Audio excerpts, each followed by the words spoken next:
binalita kay Brad Edwin. Sabi ng kuya namin, alam mo, Tol, si Brother Willie, nakapagpapagaling na ngayon. Nawala yung sakit ng balikat ko.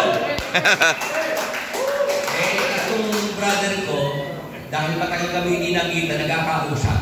Sabi ng brother ko, kuya, ganito ha, pakisabi mo kay Brad Willie, huwag siya magpapalipas sa gutom.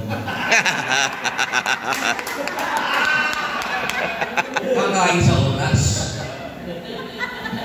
Kasi yung kabalit ko po na yan, aral din kay Brad Eli. Natinig niya yung kay Brad Eli na turo. Kaya, noong magkita sila ng kuya ko, yun ang sabi niya, pakisabi man lang kay Brad Willie na kakain sa oras, huwag magpapalipas sa gutom. Ibig sabihin, hindi siya naniniwala. Di, noong makita ko yung kuya ko, kinikwento na ganun nga ang reaction ng gusto namin. Di ako yung nagtatawa lang, hindi ko iniintindi.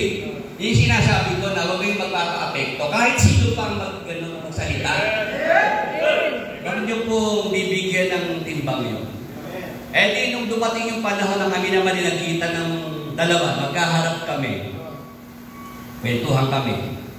Napansin ko, mahihirapan sa lumakad. Sabi ko, anong problema mo? Ito ikan tuhod ko masakit. Pagka nga na upo ako na matagal, pag tayo, ang hirap ganun ba? Gusto mo ba ka ako mawala yung sakit ng tuhod? Tingnan niya ako. O sige. Sige ka kapag-pray na. Nung ipag-pray ko na po yung kanyang mga tuhod. Sa pangalan ni Jesus, sakit ng tuhod, inuutusan umalis at mawala.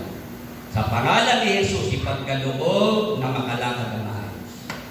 Pagkatapos, sige ka ako, lumakad ka na. Tumayo siya lumakad. Sige ka ako, lakad. O may masakit pa, wala na. Ay. Nako, Bixi.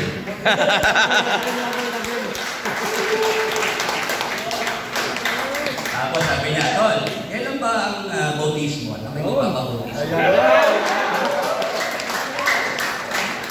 Yun po yung sinasabi ko na sinabi ni Pastor Art na wala nang maraming usapan. Wala nang maraming usapan pagka ang mismo yung tao naranasan.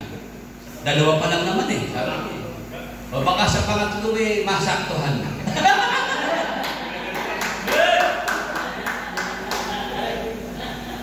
Ayun po mga kasama. Kaya doon magsabi si Pastor Art na, Brother Willie, punta ka naman sa Friday at namin-miss din kita, sabi ni Pastor Art.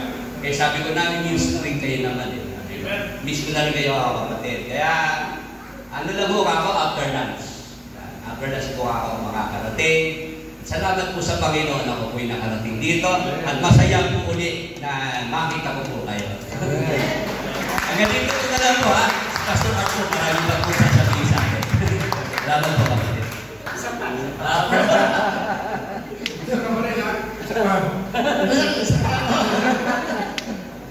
Sige, sa susunod na natin kasi madalang tayo magkwento-kwento.